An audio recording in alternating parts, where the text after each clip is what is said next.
오늘 주시는 하나님의 말씀은 사도행전 18장 1절부터 17절까지의 말씀을 함께 찾아보도록 하겠습니다.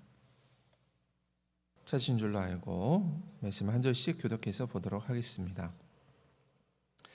그 후에 바울이 아덴을 떠나 고린도에 이르러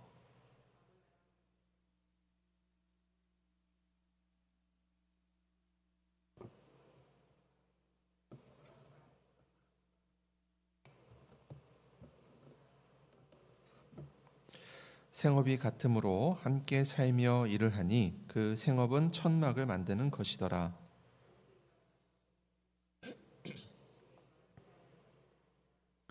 실라와 디모데가 마게도냐로부터 내려오매 바울이 하나님의 말씀에 붙잡혀 유대인들에게 예수는 그리스도라 밝히 증언하니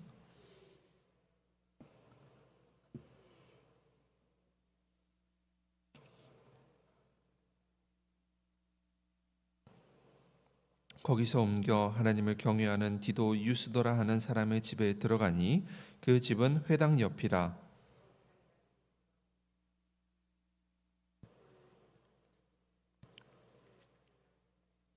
밤에 주께서 환상 가운데 바울에게 말씀하시되 두려워하지 말며 침묵하지 말고 말하라.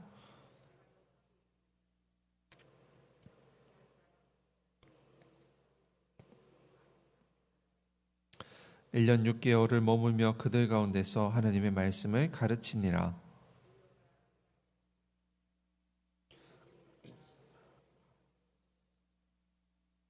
말하되 이 사람이 율법을 어기면서 하나님을 경외하라고 사람들을 권한다 하거늘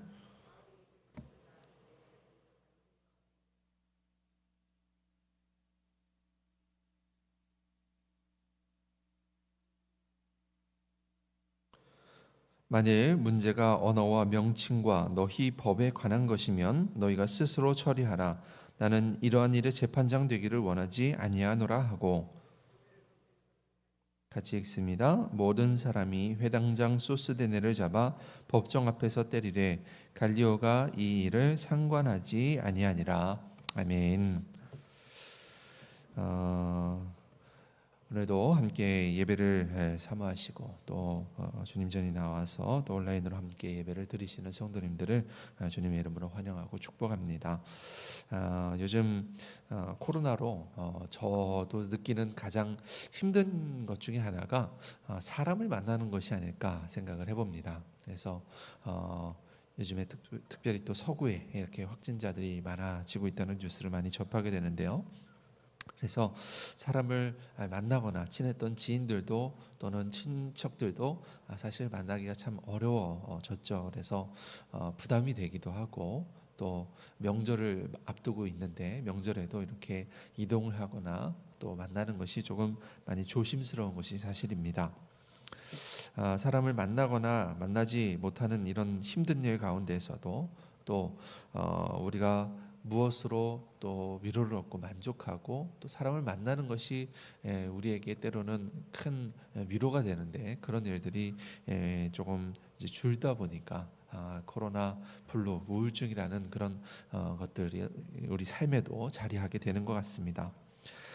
그렇다면 우리가 무엇을 바라보고 살아야 될까요? 무엇을 통하여서 또 위로를 얻어야 할까요? 오늘 주님께서 바울에게 하신 말씀이 저는 오늘 우리에게 모두 던져주시는 위로의 말씀, 주님의 위로의 말씀이 아닐까 이렇게 생각을 해보게 되었습니다. 9절과 10절에 보면 두려워하지 말며 침묵하지 말고 말하라. 내가 너와 함께 있음에 어떤 사람도 너를 대적하여 해롭게 할 자가 없을 것이니 이는 이 성중에 내 백성이 많음이라. 라고 두려워하지 말라. 내가 너와 함께 있으리라 라고 이 주시는 이 음성이 고린도 지역을 다니면서 그 긴 시간 동안 그 지역을 섬겼던 바울에게 힘이 되었던 말씀이었습니다. 그리고 이 약속의 말씀이 바울에게 어떤 은혜들로 다가오게 되었는지 오늘 말씀을 통해서 함께 나누고 기억하는 시간이 되기를 소망을 합니다. 오늘 말씀은 바울이 마게도냐 지역을 전도 여행을 이제 다니면서 또 그 지역으로부터 이렇게 옮겨가면서 아덴으로 내려오게 됐고 또 아덴에서 떠나서 다시 고린도에 이르게 되는 것으로 말씀을 시작을 하고 있습니다. 결론적으로 보자면 이 바울은 고린도 지역에서 1년 6개월이라는 시간을 이제 머물면서 복음 전하는 일에 그 이상을 이제 이상의 시간들을 쏟았고 그 일들을 감당하였고 그를 통하여서 고린도 교회에 초석을 닦는 귀중한 시간이 이제 이 전도 여행에서 이루어졌음을 우리가 알게 됩니다. 다른 마게도냐 지역들과는 조금 다르게 이 고린도 지역은 헬라 이제 전체 지역, 그리스 전체 지역이라고 보는 이 아가야 지역 대부분을 이제 아가야 지역으로 부르는데 이 아가야 지역의 수도였습니다. 그래서 이 아가야 지역은 사실상 이제 대부분의 지역 헬라 지역을 포함을 하는데 고린도는 이 헬라의 정치적이자 경제적, 문화적인 중심지로서의 역할을 감당하는 이제 도시였습니다. 또 그뿐만 아니라 많은 사람들이 모여 있다 보니까 다양한 사람들이 모여 있다 보니까 다양한 인종들도 모이게 되고 종교적으로도 많은 우상들이 있는 도시가 되었습니다. 또 도덕적으로는 그만큼 문란할 수밖에 없는 그런 이제 상황들이 이 지역에 펼쳐지는 배경이었습니다.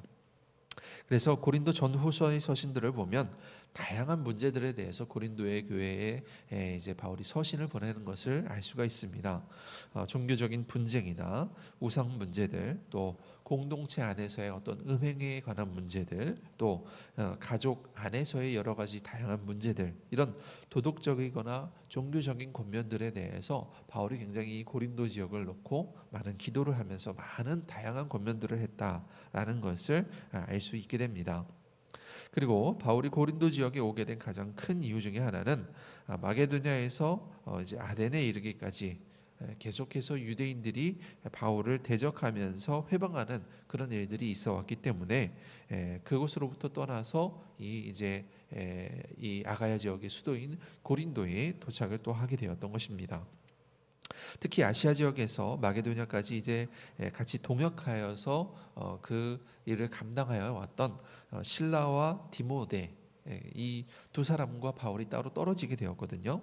떨어지면서 이 바울의 사역도 사실은 그 날개를 펼치지 못하는 바울이 굉장히 힘을 이제 얻지 못하겠죠. 자신을 도와주는 사람들이 없기 때문에 그런 사역의 어떤 조금 소극적이 되는 그런 시기들이 아니었을까 생각을 해보게 됩니다.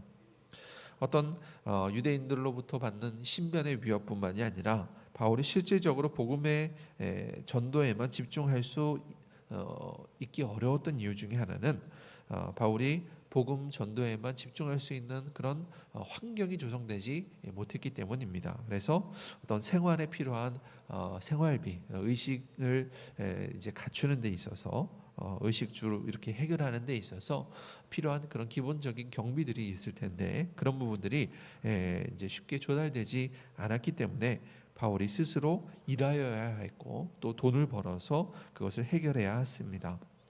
물론 그런 상황으로 인하여서 그곳에서 좋은 동역자를 만나기도 하지만 바울이 고린도에 오래 머물고 있었던 이유가 결코 그곳의 환경이 좋기 때문은 아니었다라는 사실을 우리가 생각을 해봐야 될 것입니다. 그리고 나서 우리가 한 가지 더 주목해 봐야 하는 이 고린도의 배경은 고린도가 아가야의 수도로서 발전할 수밖에 없는 그런 이제 여러 가지 배경들이 있었다는 겁니다. 이 고린도라는 지역은요 굉장히 특별한 이제 지형을 갖고 있는 도시입니다. 그래서 우리나라도 삼면이 바다다라는 말을 이렇게 이야기를 하는데 이 고린도라는 도시는요 양면이 바다인데 이 양면이 굉장히 가깝습니다. 그래서 협소한 땅에 자리하고 있는 그런 도시였는데요. 그래서 고린도를 중심으로 동쪽 항과 서쪽 항이 이제 있었는데 이 동쪽과 서쪽의 가장 가까운 바다 지역을 이으면 8km 정도밖에 되지 않는다고 합니다. 그래서 이제 약간 높은 지형에만 올라가도 그 지형이 다 보일 정도로 이렇게 많이 움푹 들어와 있었고, 그래서 서쪽 고린도 항과 오른쪽에 있는 갱그레아 항, 이 두 항을 잇는 도시로서의 역할을 고린도 지역이 했던 것입니다. 그래서 서쪽인 로마 또는 유럽 지역, 지역과 동쪽에 있는 아시아 지역, 수리아 지역, 이런 그 무역의 중간 지점 역할을 하는 것이 고린도였습니다. 그래서 교통과 무역의 중심지였고, 하루에도 배가 수시로 계속해서 들어올 뿐만이 아니라 이런 좁은 지역적 특성 때문에 심지어 어떤 일을 이제 했냐면, 지금은 가면은 이제 1800년대에 수로를 이제 운하를 만들어서 배가 오갈 수 있도록 이렇게 만들었지만, 그 당시에는 그런 기술력이 없음에도 불구하고 배를 육지로 옮겨서 동쪽과 서쪽을 오갈 수 있도록 하는 그런 도시가 바로 고린도였다라고 합니다. 그래서 만약 이 지역을 통과하지 않는다면 그 밑으로 반도 굉장히 구불구불하고 험난한 지형들을 거쳐서 이제 돌아가야 하는데, 이렇게 배를 오히려 육지로 옮겼을 경우에는 3일이나 단축될 만큼 굉장히 중요한 교통의 역할지를 했다라고 이야기를 합니다. 그에 따라서 자동적으로 사람들이 자연스럽게 몰려들었고, 또 문화적으로도 발달하게 됐으며, 다양한 민족들이 모여서 다양한 언어로서도 무역을 했다고 기록을 하고 있습니다. 그렇다 보니까 자연스럽게 또 무엇이 많아지게 되냐면 다양한 분쟁들이 많아지게 되겠죠. 그래서 다양한 인종들이 다양한 이해 가치를 두고 둘러싸고 이렇게 모여있기 때문에 다양한 분쟁들 또 사건들 일어나는 곳이었고, 그에 따라서 재판을 이뤄야 할 그런 송사들이 굉장히 많은 도시가 이 고린도였다라고 이야기를 합니다. 이런 곳에서 바울은 하나님의 음성을 듣게 되고 그 자신의 사역을 굳건히 이어나가게 되는데요. 제가 처음에 읽어드렸지만 우리 9절 10절 말씀을 한 번 더 말씀을 읽어보도록 하겠습니다. 함께 읽습니다. 시작. 밤에 주께서 환상 가운데 바울에게 말씀하시되 두려워하지 말며 침묵하지 말고 말하라. 내가 너와 함께 있음에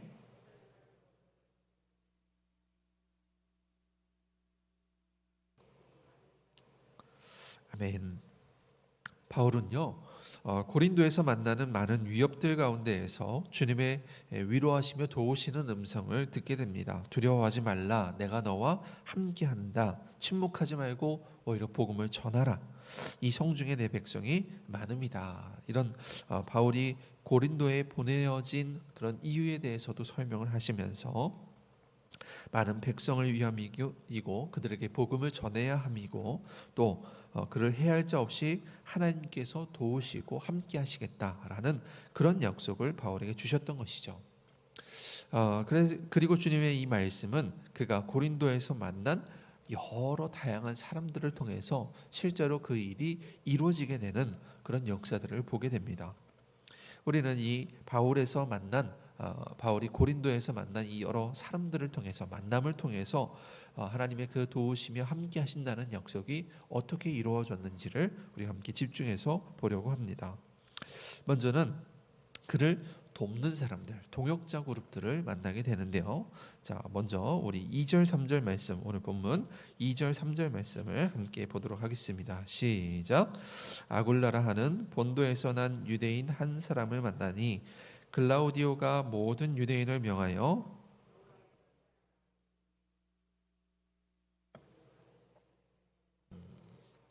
바울이 그들에게 가매 생업이 같으므로 함께 살며 일을 하니 그 생업은 천막을 만드는 것이더라. 아멘. 본도에서 난 아골라라는 유대인과 그의 아내 브리스길라는 로마 지역을 떠나서 이제 로마 제국의 수도죠. 로마를 떠나서 이 고린도로 이제 오게 된 사람들이었습니다. 로마의 황제 글라우디오는 이 자신의 황제의 명령으로서 유대인들을 쫓아내게 되는데요. 역사적인 기록에 의하면 그리스도인들이 메시아에 대한 어떤 난동을 일으켰기 때문에 이 유대인들을 로마에서 떠나가게 했다라고 이야기를 합니다. 그래서 유대인의 신분도 함께 갖고 있었던 이 아골라와 브리스길라 부부는 로마로부터는 멀어졌지만 이제 아가야 지역, 헬라 지역의 수도가 되는 고린도 지역으로 이제 오게 된 것입니다. 그리고 그들의 생업은 바울이 이제 충분히 참여할 수 있고 같이 할 수 있는 천막을 만드는 일이었습니다. 당시 천막을 만드는 기술은 여러 가지로 굉장히 유용하였는데요. 일단 로마 제국이 주둔하는 지역에서, 군인들이 주둔하는 지역에서는 군대 자체에서 이 천막을 많이 사용하기 때문에 천막에 대한 수요가 굉장히 높았습니다. 뿐만 아니라 시장 상업이 발달한 그런 도시에서는 장터를 세우는 용도로서도 얼마든지 이 천막이 사용되었고요. 또 고린도 지역에서는 특별하게도 2년에 한 번씩 이스미안 체전이라는 그런 대회가, 체육 대회가 이제 열리게 되는데 헬라 지역을 이제 대표하는 체육 대회 중에 하나거든요. 그래서 이에 참가하려고 각지에서 몰려오는 사람들로 인해서 이제 천막들이 굉장히 유용하게 쓰여졌고 그 수요가 이제 가격에 그로 인한 이제 벌이 수입이 굉장히 괜찮았다라고 이야기를 합니다. 때문에 이 아골라와 브리스길라 부부가 로마를 떠나서 로마의 추방 명령을 받고서 뭐 다른 지역, 이제 본도 지역으로 출생했던 아골라인데 본도로 간 것이 아니라 오히려 이 고린도 지역으로 오게 된 것은 기술을 살려서 큰 돈을 벌고자 하는 어떤 나름의 목적이 있었기 때문이 아닌가라고 볼 수가 있는 것입니다. 바울은 이들 부부와 합하여서 생업을 하면서도 복음 전하는 일을 여전히 감당하였습니다. 부부는 단순히 고린도에서만 바울을 도운 것이 아니라 에베소 지역으로 이제 나중에 넘어가게 되는데 바울이 이제 에베소 지역으로 넘어갈 때에도 함께 동행을 하게 됩니다. 그래서 에베소 교회 지역에 오히려 머물면서 그 교회의 기둥이 되어서 그들을 나중에 말씀으로 양육하는 일에 쓰임을 받게 되는 것이죠. 그래서 단순히 이들 부부와 바울이 어떤 금전적으로 또는 이제 헌신적으로 그렇게 생활을 돕는 관계로서라기보다는 말씀을 주고받으면서 그들이 성장하는 신앙의 성장을 이루는 관계가 되었고 또 그들로 하여금 교회에 이 말씀을 전하는 사람들로 세울 수 있는 그런 성장을 이루었다라는 사실에 집중을 해볼 때에 아골라와 이 브리스길라 부부는 바울의 훌륭한 동역자였다라는 사실을 우리가 알게 되는 것입니다. 또 바울이 이 고린도 지역에서 자신의 아끼는 동역자였던 실라와 디모데를 다시 한번 만나게 됩니다. 자, 5절 말씀 우리 함께 보도록 할까요? 시작. 실라와 디모데가 마게도냐로부터 내려오매 바울이 하나님의 말씀에 붙잡혀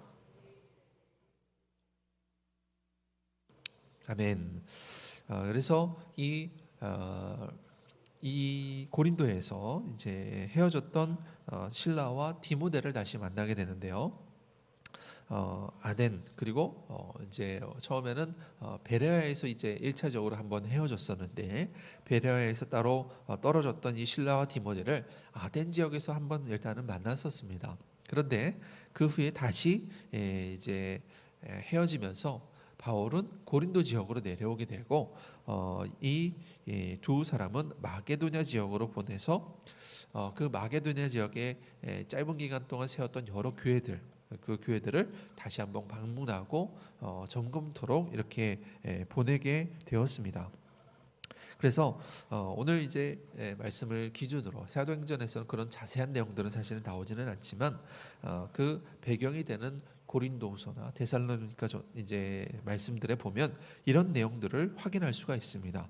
고린도후서 11장 9절에 보면 또 내가 너희와 함께 있을 때에 비용이 부족하였을 때 아무에게도 누를 끼치지 아니하였음은 마게도냐에서 온 형제들이 나의 부족한 것을 보충하였습니다. 내가 모든 일에 너희에게 폐를 끼치지 않기 위하여 스스로 조심하였고 또 조심하리라 라고 이야기하면서 그들의 상황을 돌보면서 동시에 그 이외의 목적도 이 실라와 디모데를 통해서 이루었던 것을 볼 수 있고요. 또 데살로니가전서 3장 7절에 보면 이러므로 형제들아 우리가 모든 궁핍과 환난 가운데서 너희 믿음으로 말미암아 너희에게 위로를 받았노라.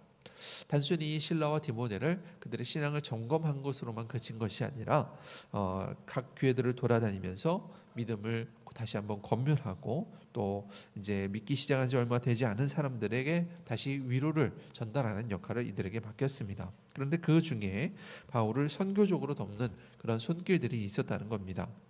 그래서 말씀해 보면 나의 부족한 것을 보충한다. 또는 우리가 모든 궁핍함 가운데에서 위로를 얻었다라는 이런 말씀들은요. 마게도냐 지역의 성도들로부터 어떤 선교 후원을 받았다라는 그런 말씀이 되는 겁니다.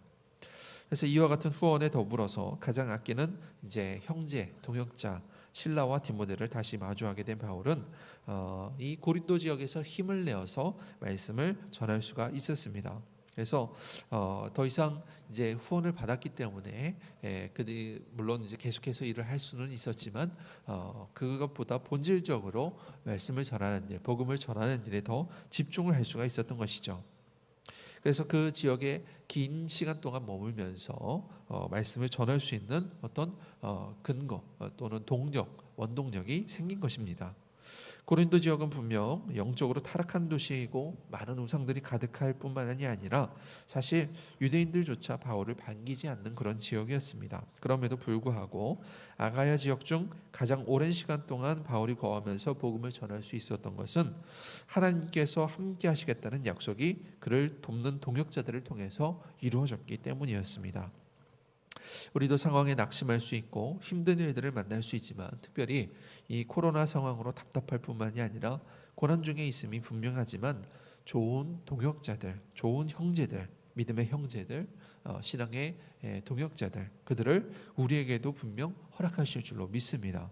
그래서 이 영적으로 분명히 어두운 시기들을 지날 텐데 바울이 만났던 좋은 동역자들 아굴라와 프리스길라 또는 실라와 디모데처럼 이렇게 영적으로 이 시기를 넉넉하게 이기고 남는 은혜를 분명 우리 가운데에 허락하시게 될 줄로 믿고 주님의 이름으로 간절히 축원을 하는 것입니다.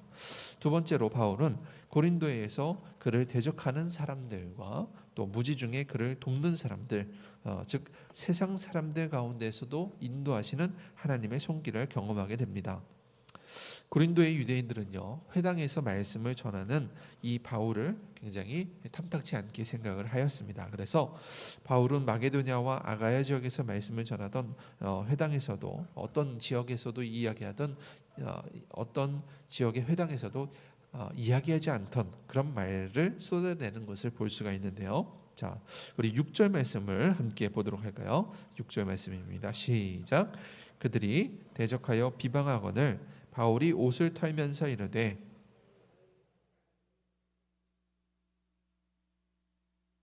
이방인에게로 가리라 하고 유대인들이 바울을 이제 대적을 하기 시작을 하자 심지어 5절에는 말씀에 충만해서 복음을 전했다라고 이야기하는 이 바울에 대해서 그 바울이 옷을 털면서 내가 너희를 떠나겠다.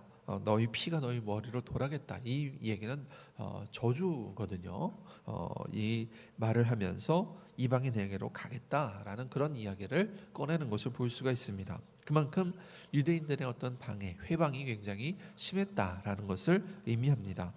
심지어 이 유대인들은요, 이 바울에 대해서 뒤에 가서 보면 그를 아가야 총독의 법정에까지 세우는 것을 볼 수 있는데요. 자, 우리 12절 13절 말씀도 함께 한번 보도록 할까요? 12절 13절 말씀입니다. 시작. 갈리오가 아가야 총독 되었을 때에 유대인이 일제히 일어나 바울을 대적하여 법정으로 데리고 가서 말하되 이 사람이 율법을 어기면서 하나님을 경외하라고 사람들을 권한다 하거늘. 고린도의 배경에서 말씀드린 것처럼 그 지역에 수많은 분쟁들이 존재하였기 때문에 총독이 관할하는 그런 법정이 있었습니다. 여기에서는 주로 사회법적인 문제들이 이제 다뤄지고는 했는데 유대인들은 그곳에 바울을 데리고 와서 이 사회적으로 문제를 일으키는 사람이다, 사회법적으로 문제가 있는 사람이다, 총독에게 고발을 하고 있는 것이죠. 더욱 문제되는 것은 유대인들은 바울이 일으키는 문제가 그들이 로마법을, 이 바울이 로마법을 어기고 있다라고 증언을 한다는 것입니다. 사실 이제 오늘 본문 말씀에서는 이제 율법이라고 이제 나왔는데요. 이 율법의 원어적인 그런 의미로 가면 로마법을 가리키고 있는 일반적인 법률을 가리키고 있는 노모스라는 단어를 사용을 합니다. 그래서 바울이 그리스도라고 가르치는 이제 이야기가 말씀이 황제에 반하는 일이다라고 이제 지금 소송을 걸고 있는 것이죠.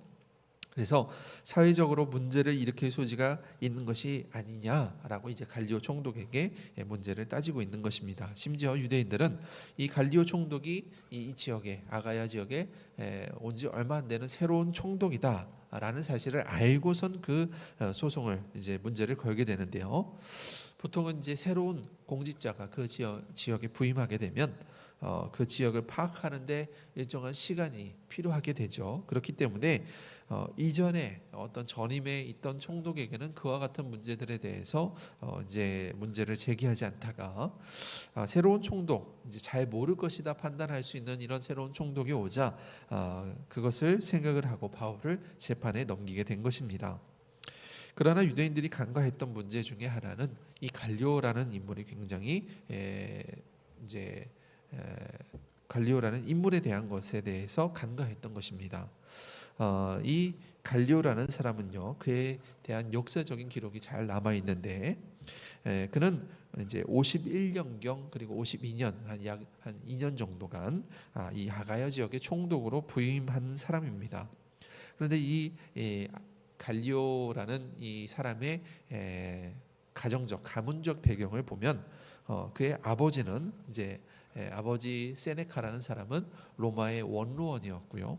또 이 네로 황제의 스승으로 불렸던 사람은 자신의 형제 세네카가 바로 네로 황제의 스승이라고 불렸던 사람입니다.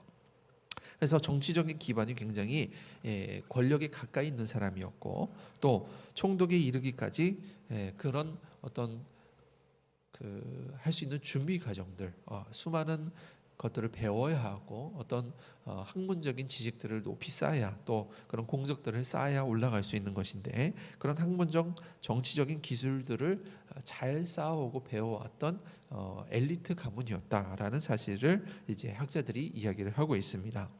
따라서 이 갈리오 총독이 갓 부임하였지만 유대인들이 쉽게 생각했던 것만큼 그렇게 일이 진행되지는 않았습니다. 오히려 유대인들이 악의적이고 교묘한 이런 편파적인 고발에 대해서 갈리오의 반응은 그들이 생각했던 것과는 다르다라는 것을 볼 수가 있는데요. 우리 14절과 15절의 말씀 함께 보도록 할까요? 갈리오의 반응입니다. 함께 읽습니다. 시작. 바울이 입을 열고자 할 때에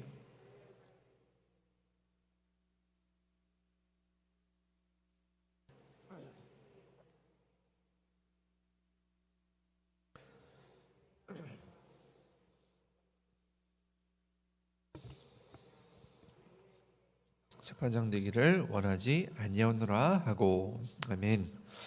그렇습니다. 이 갈리오는요, 갈리오 총독은 이 문제가 로마법 자체의 엮일 문제가 아니다라는 것을 잘 파악을 하였습니다. 그래서 자신들이 믿는 유대인들이 믿는 그런 유대교에 관한 소모적인 논쟁이다라는 사실에 대해서 이해를 하고 있었던 것입니다. 더군다나 갈리오가 이 문제를 까다롭게 생각했던 이유가 있는데요.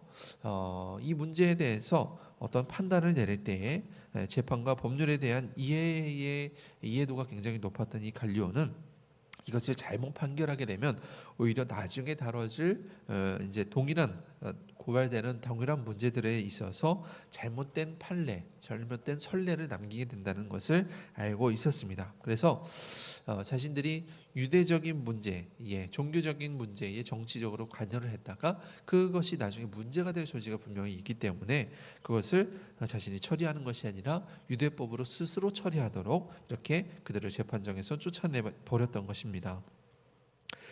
그래서 갈리오의 이런 판결은 전혀 의도치 않게 나중에 바울이 로마로 갈 수 있는 그런 결정적인 역할을 하게 됩니다. 그래서 나중에 사도행전 뒤에 보면 베스도라는 사람이 등장해서 이 비슷한 문제에 대해서 바울에게 문제 제기를 할 때에 당신이 예루살렘에 올라가서 재판을 받기 원하느냐라는 질문을 던지게 되거든요. 근데 바울은 이 갈리오의 판결을 기억하고 나서 나는 그것에 대해서 가이사에게 오히려 상소하겠습니다라는 말로써 그 문제를 이제 피해가는 것을 볼 수가 있습니다. 그래서 베스도가 이런 판례에 대해서 기억을 하고 선례가 있기 때문에 그를 함부로 하지 못하고 오히려 로마법으로 인해서 재판을 받을 수 있도록 로마로 압송시키게 되는, 로마로 가게 되는 길을 열어주게 되는 그런 계기가 바로 이 갈리오의 재판으로부터 시작을 했다는 겁니다. 결론적으로 바울은 고린도에서 만난 유대인들과 갈리오 총독으로 인하여서 이제 문제가 해결이 되었습니다. 사랑하는 성도 여러분, 여러분이 만나는 사람들 가운데에 우리들을 분명히 괴롭게 하고 또 힘들게 하는 사람들도 있을 것입니다. 하나님은 그런데 그런 자들로도 길을 여시는 분이라 하시는 것을 우리는 이 말씀을 통해서 분명히 볼 수가 있게 됩니다. 우리가 마주하는 이런 상황들이 결코 우리에게 불리하고 억울한 일들이 되는 것이 아니라 그런 일들로도 분명 우리의 길을 여시고 만드시는 주님이 우리 곁에 계신다라는 사실에 대해서 확신할 수 있게 되는 저와 여러분이 되기를 간절히 축원합니다.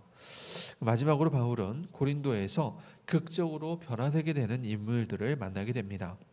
그들 중 한 사람은 그리스보라는 사람이고 다른 한 사람은 소스데네라는 사람을 만나게 되는데요.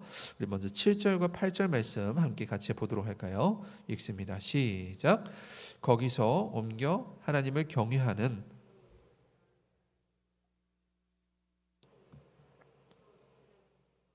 온 지방과 더불어 주를 믿으며 수많은 고린도 사람도 듣고 믿어 세례를 받더라. 아멘.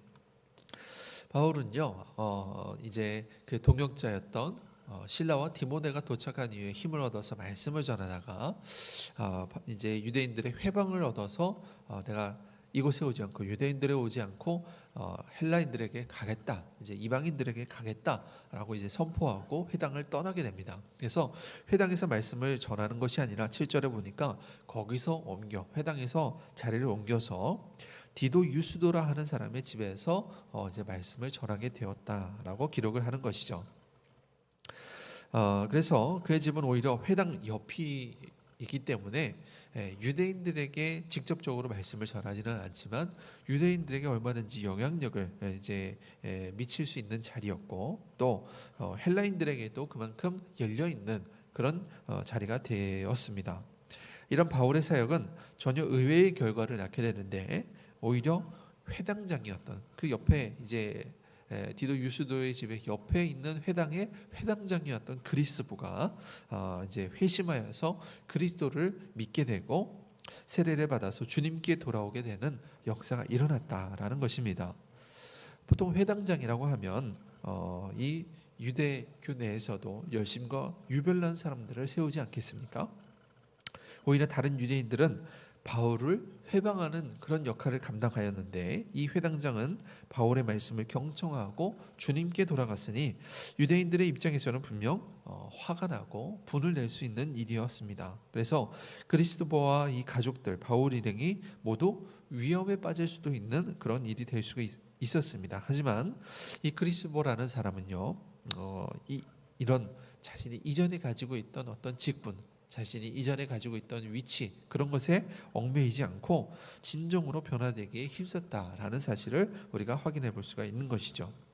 두 번째 인물인 소스데네는 조금은 이 이력 자체가 이제 특별한 사람입니다. 우리 17절 말씀 오늘 본문 마지막 말씀인데 17절 말씀 함께 살펴보도록 할까요? 읽습니다. 시작. 모든 사람이 회당장 소스데네를 잡아 아니라 아멘. 네, 소스데네는요 고린도 법정 앞에서 맞은 사람이다라고 말씀을 기록을 합니다. 여기에서 그를 때린 모든 사람이라는 이 말은요 고발에 실패했던 그 유대인의 무리를 의미하는 것이 아닙니다. 만약 이것이 유대인들을 가리키는 이제 말이라면 오히려 그 앞에도 유대인들에 관해서 나왔기 때문에 고발하는 장면이 나오기 때문에 그 사람들이라는 어떤 지칭하는 표현으로서 나왔어야 이제 맞는 이야기인데요. 성경은 그렇게 얘기하지 않고 모든 사람들이라는 말로 표현을 하고 있습니다. 이는 바울에 대해서 어떤 이제 모함적이고 악의적인 그런 고발들을 지켜보고 있었던 그 주변에 있던 나머지 사람들, 다른 사람들, 그러니까 고린도 사람들에 대한 이야기가 되는 겁니다. 그래서 그 고린도인들이 오히려 그 사건을 주동하였던 이 회당장 소스데네를 붙잡아서 폭행하였습니다. 그리고 법정 앞에서 그 사실에 대해서 이제 이야기하면서 따지면서 이제 갈리오는 총독은 돌려보냈지만 이 유대인들은 여전히 소리를 높여서 이야기할 수 있었겠죠. 분을 낼 수 있었겠죠. 오히려 항의할 수가 있었겠죠. 그런 소란을 피우던 이 유대인들에 대해서 조용하게 만들었다라는 그런 의미가 되는 것입니다. 정말 의아한 것은 총독 갈리오가 이제 고린도인들이 이제 소스데네라는 사람을 폭행하는 것을 보고도 상관하지 않고 방관했다라는 점이기도 하지만 소스데네를 중심으로 갈리오 총독에게 항의하면서 바울을 함께 대적하였던 유대인들조차도 이 소스데네를 도와주지 않았다는 것입니다. 이는 바울의 고발의 핵심 인물인 이 소스데네에 대한 어떤 하나님의 경고이자 심판으로 볼 수도 있겠습니다. 만약 그가 이대로 죽었다면 정말 바울에 대적하여서 하나님을 대적하는 일을 하였기 때문에 천국에 가지 못할 수도 있었습니다. 그러나 그런 그에게도 은혜가 있었습니다. 소스데네는 이 폭행 사건 이후에 자신이 오히려 회개하고 이전 회당장이었던 그리스도와 같이 그리스도를 믿는 자로서 변화가 되었다라는 것입니다. 그 사실을 우리가 어디에서 확인할 수 있냐면 고린도전서 1장에 가면 확인을 할 수 있어요. 1장에 가면 이런 얘기를 이제 하고 있습니다. 하나님의 뜻을 따라 그리스도 예수의 사도로 부르심을 받은 바울과 형제 소스데네는 이라는 말로써 이제 기록을 하고 있는데요. 고린도 교회에 보낸 편지 가운데에서 에베소에 머물면서 이 이야기를 썼는데 바울을 고발하고 악의적인 일에 앞장섰던 이 소스데네라는 사람이 오히려 변화되어서 바울의 곁에 형제로서 바울이 이제 아끼는 사람으로서 이제 변화되게 되었다라는 것을 이 서신에서 밝히고 있는 것입니다. 그리스도가 그 자신이 머물러 있던 회당을 나와서 디도 유스도의 집에서 구원을 받은 것처럼 그리스도의 뒤를 이었던 이 소스데네도 그 사건 이후에 이제 바울의 곁에서 바울을 챙기면서 바울의 동역자로서 바울의 형제로서 변화되어서 살아가는 그런 그리스도인이 되었던 것입니다. 마게도냐에서 수많은 유대인들의 저항을 받으면서 고린도로 왔던 이 바울의 전도 여행이 사실 많이 버겁고 힘든 중에 있었습니다. 그래서 고린도 지역을 끝으로 이제 새로운 지역을 돌아보기보다는 이전에 왔었던 소아시아 지역의 교회들과 또 예루살렘을 거쳐서 자신이 파송되었던 안디옥으로 다시 돌아가게 되는 것을 이제 보게 됩니다. 그런데 중요한 것은 이 바울은요, 자신이 힘든 상황이라고 해서 고린도 지역에서 굉장히 힘든 어려운 상황이었다, 또는 경제적으로서도 힘들었고 말씀을 전하기 굉장히 힘들었고 고발을 당하면서 총독 앞에 가는 그런 어려운 상황에 있었지만 그 상황에서도 포기하지 않았다는 것은 우리가 정말 하나님의 약속에 대해서, 하나님의 도우심에 대해서 우리가 다시 생각해 볼 수 있는 그런 좋은 계기가 되는 것입니다. 오히려 그에게 임한 하나님의 말씀과 같이 두려워하지 않고 주님과 함께 복음을 전하기에 끝까지 최선을 다했던 이 바울의 모습을 우리가 이제 마음에 새기고 그 모습을 발자취를 따라가야 될 줄로 믿습니다. 그래서 바울의 시선에는 고린도와 그 지역의 백성들은 사실 마음에 들기가 어려운 상황이었습니다. 수많은 우상들이 있었고 또 타락한 도덕적인 관념들이 있었고 문화적인 그런 오점들과 종교적인 문제들, 바울을 향한 날선 유대인들의 비방과 도를 넘는 그런 고발들, 그런 문제들이 있었지만 바울은 주의 말씀처럼 정말 포기하지 않고 오히려 침묵하지 않고 복음을 계속해서 전하였습니다.